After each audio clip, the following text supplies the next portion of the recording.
Whenever our needs and wants were met, we are satisfied, secured, and feel a general sense of well-being.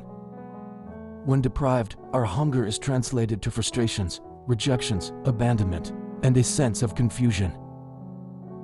Yet an individual, in order to survive, must thrive. Have you experienced the same? How did you thrive?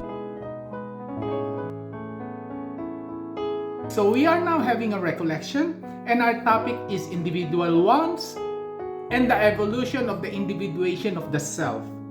Your assignment last time was to draw a symbol of yourself in that journey to your individuation by recalling past events that symbolizes your wants and your needs from childhood, and then make a symbol of your joy and the pains. I am giving you the privilege to submit your own work of art by calling me or making an appointment with me. That is part of your privilege of being a pilgrim member of this hermitage. So last time we had an introduction, and this time we will be discussing about the activity. After this activity, I will be giving you a deepening talk to explain to you what the activity is all about and how we can learn from it. So if you haven't done yours, please do it now. And then feel free to message me. So the first one I already did last time during our part 1 of this recollection. So I gave you this, right?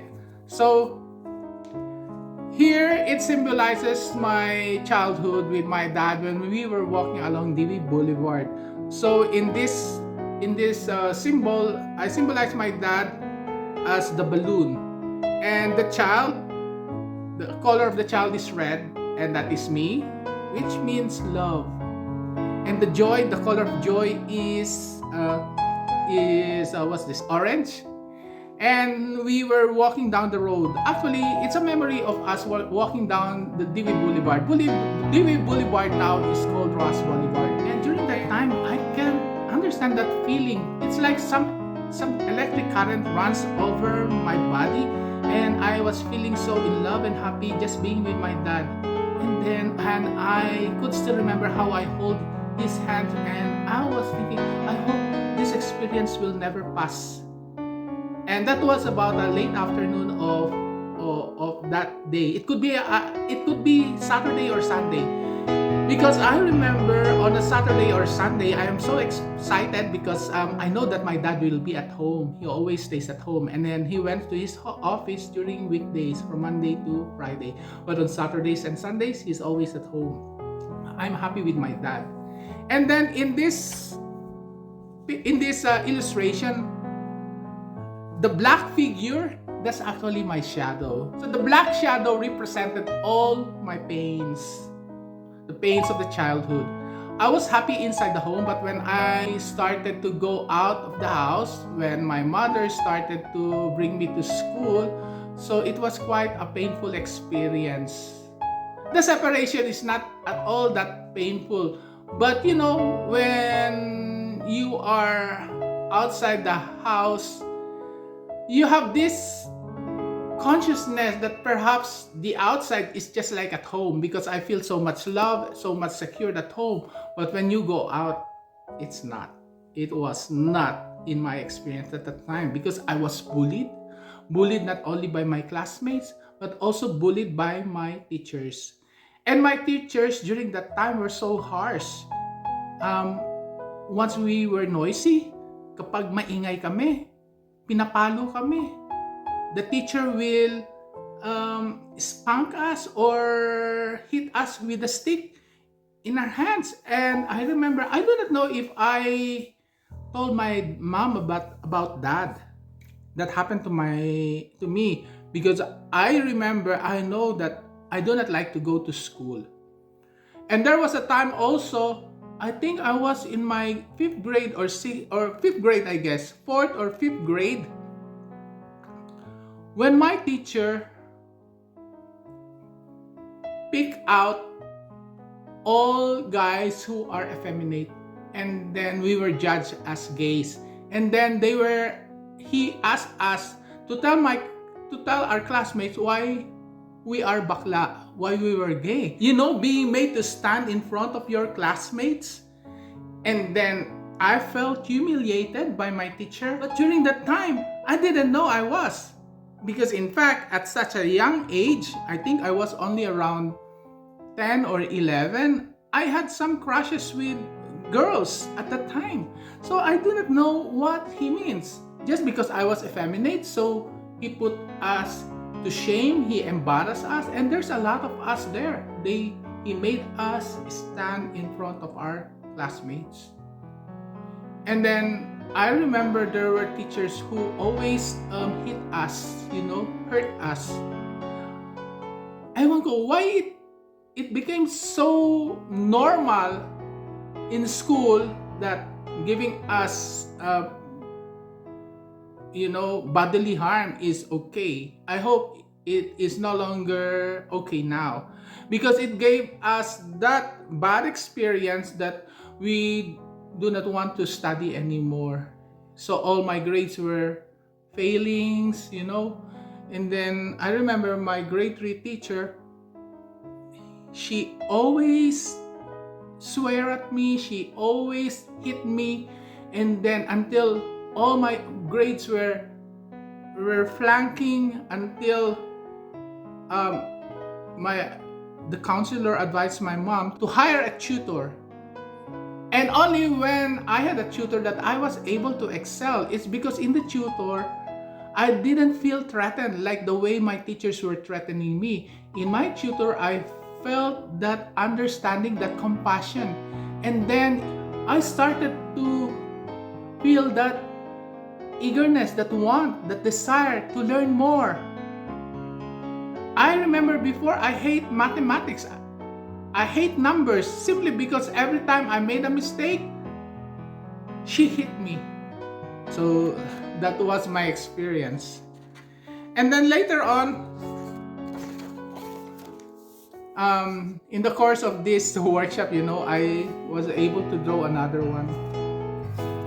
Because I said two. One is the early childhood, and then later on, this was actually towards my early young adulthood. So here is the image of a hand.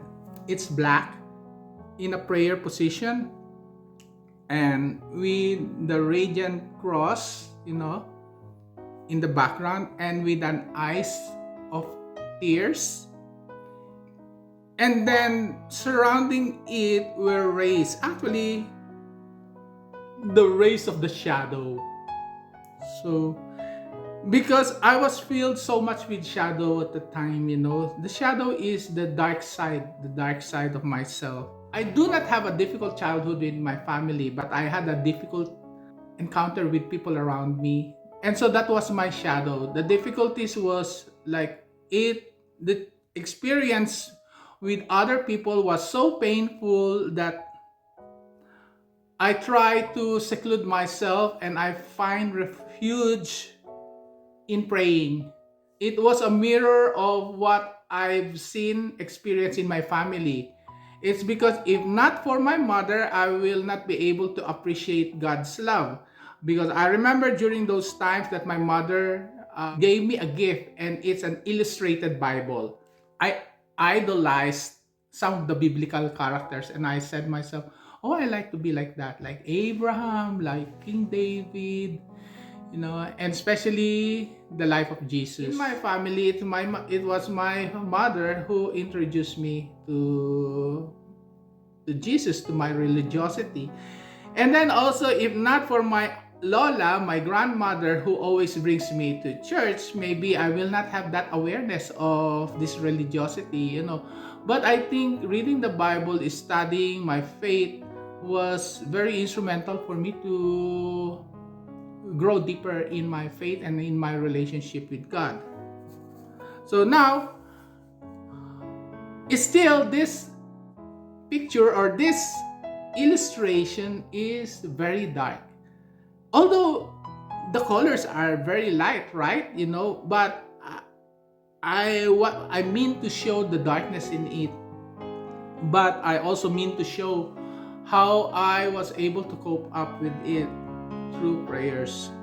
No one experience was when I was sent out of the seminary, simply because the prefect thought that I am overpious. And then another dark side is when I started to be confused of my feelings when I was studying in the university. I was preparing for the religious life, and yet here I was infatuated to my seatmate who happens to be of the same sex. He is also a guy, so I was so disturbed. And so even my counselor was telling me that it is okay, but for me it was not okay. I couldn't accept it because in my faith, in my Catholic faith, that is a sin. So that rejection of that other side of myself brings so much pain to me because I don't want to sin. But I couldn't do anything simply because that was my inclination and I feel so attracted. And every time I suppress that feelings and even that desire, the more I suffered. My spiritual directors just told me then that just let it will pass, it will pass. I know it will pass, but it only pass only now when I'm almost in my 60s. Right, there's the eyes crying. The eyes crying is also symbolizing about other tragedies in my life. So I want to tell you more stories. So another story. Okay, yeah. So I fell in love. But then I tried to suppress it. So many times I fell in love with, how come I always fall in love with a guy? And I only find refuge myself in prayer because I was so frustrated. So the way I compensate for that frustration is to go to something that I enjoy, and I enjoy it in praying. Another one is when I started to socialize with people. Although during the university time, I was so contemplative. Maybe people were thinking that I am an angel. I was so pure, according to them. But he didn't know the struggle within. And so I joined a youth movement right after my graduation, and there I find another refuge because I find how I was loved and accepted in a community of young people. That was one of my joyful moments. Now, the sad part, the shadow in that is that again, my emotions, because I have been rejected many times, and so I was scared of losing their affections. I was scared of being rejected. So I try to please them to the point that sometimes I find something that I cannot accept in the way they think or the way they teach, especially I guess the way they manage the group. And sometimes and sometimes I was just scared of just confronting the leaders because I have a very special relationship with the leaders. I was very close to them. And it breaks my heart when I have to stand up for myself, but I had no courage how to face them up. So sometimes I put it in writing and then send it to them. But the problem is when I put it in writing, I think it was brutally frank and it hurts them and it breaks relationship. And so that is the dark part. So you see, when you hate something, it only reveals that what you hate is also in you. That's the shadow. So what I hate, because I find them very authoritarian, and then I recognize that in them, and then later on in life, parang ganun din ako. I'm also a little bit authoritarian in some ways, like in the way I approach the problem during that time. So I also impose my will, manipulating them into solving the problem. So they thought that I deceived them. That is part of what an authoritarian leadership is, But it's only later on that I realized something about that. But during those times, I do not know what the shadow means. During that time, I was already a graduate of sociology and I know something about psychology, but I didn't really understand that much. Maybe only until till now, until I process everything of what had happened to me. These were my joys and pains, my lights and shadows. So let us now go into deepening into this. Have you heard of Abraham Maslow? Maslow was a psychologist. I do not know if he is still alive, but he pioneers this concept about Maslow's ladders of needs. It aligns with the concept of the individuation of the self. I think they could complement each other. When we were born, we are not aware of what is around us. From the wounds, there is that separation from the mother. There is that anxiety when we came out of that womb. So what happened? For every anxiety, we cope.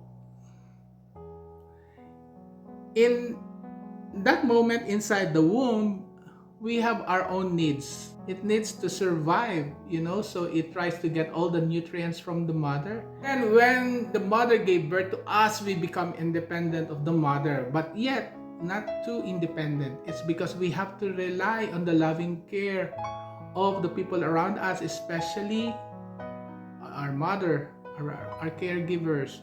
And from infancy, we have that need of assurance that we are fed, that we are taken care, that we have that security. That's why the child or the infant cries when the child is hungry,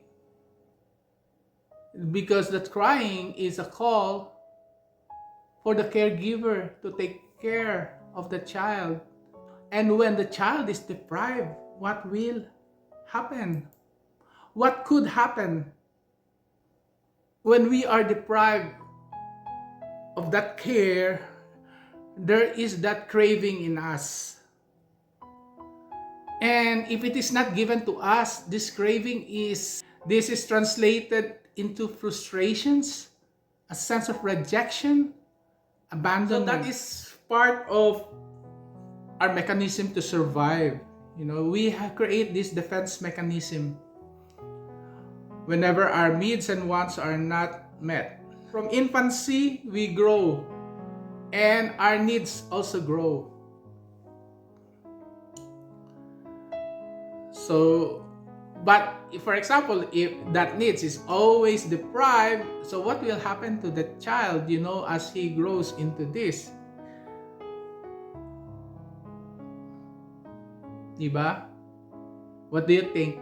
What would happen to the child if he is always frustrated, if the care is not given to him? So I could imagine like those poor children, the street children, when they have nothing to eat, what will happen to them? Of course, they will survive, but they also develop some coping mechanism in order to survive, Sometimes they hoard food, or sometimes they could steal, or sometimes they get into fight in order just to survive. This is the kind of reflection that I would ask of you, to be able to see deeper into yourself. So you can go back again to your drawing and see how you were trying to cope with this. How were you able to cope from this various phase in your life? How did you thrive? Thriving means there is a success, diba? So how are you able to be successful in meeting your needs, in meeting your wants? As we grow, this coping with deprivation evolves in the individuation of the self. Ano ba itong individuation? What is this individuation? Individuation is a process of self-realization, the discovery of one's uniqueness, his meaning and purpose in life. Inside the mother's womb, the unborn child has no awareness at all. The brain is still developing. But once born, the separation from the mother was such a tremendous experience of anxiety for the child. Well, the child doesn't want to get separated, but the child was forced by nature. The child's frustration finds its expression in crying, and only to be appeased by the loving caress of the mother or the caregivers. The mind was still young to understand what had happened. The mind only understood what one can senses. The mind can understand only what the child can sense. But sooner or later, his awareness expands.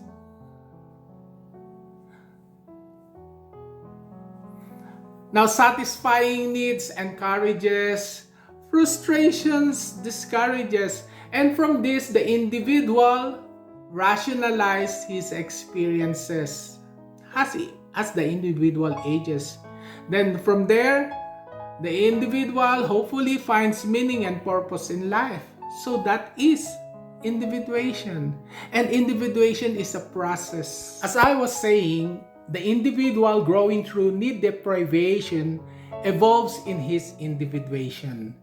Experience will teach the individual to survive the harsh realities of life.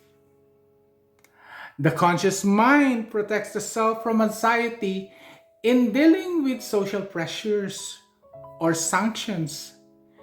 It reacts either fight or flight, moving away from a situation which one cannot cope with. These are our defense mechanisms. These are balancing work of the psyche. Some defenses could be in acceptable form, and some could be maladaptive and resulting to antisocial behavior. But however maladaptive, one could get used to this defense mechanism, such as those who would tend to exploit, manipulate, or violate the rights of others. Some become insensitive to the needs of other people, and sometimes it could also be detrimental to yourself, to your mental health.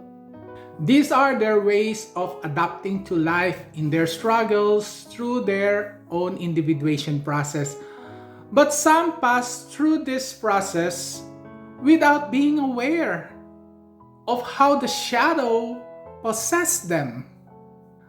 The way I feel affects me, how I see myself.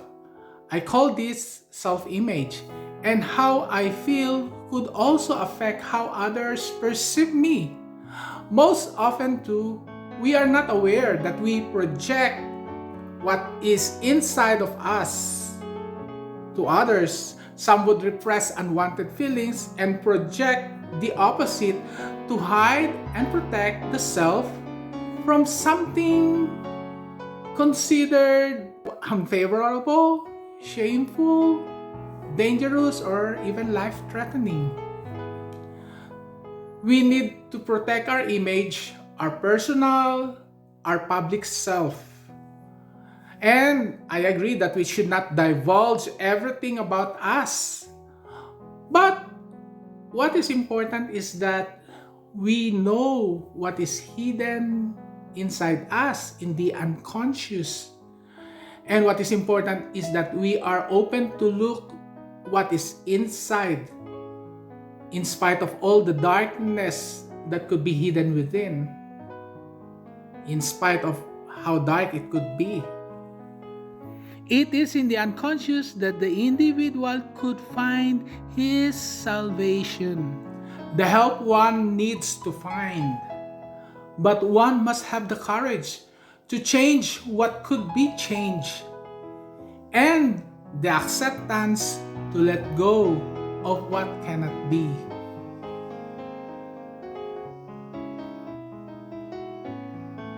Now let us look at how you are at present.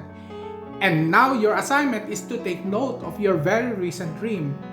So when you get up from bed, write it at once, the images you found in the dream. Look at how the dream was telling you the story, your story. Or take note too of your feelings during the dreams as well as when you woke up. Freud was telling that dreams is telling about our repressed desires hidden in our unconscious. But Carl Jung expands it, and Carl Jung says that our dreams contains cryptic messages from our unconscious, especially those coming from our shadow. Now, what else? This you have to watch out for the next session. So that will be in our part 3. So that is your assignment. Your assignment is to jot down your dream. And next meeting, I shall tell you also my dream, my interpretation in order to help you in the interpretation of your dream. I will not be the one to interpret your dream, but it will be you. I will just be guiding you in interpreting your dreams. And again, if you need help in analyzing your dream or in making your assignment, feel free to message me and I will help you in your assignment.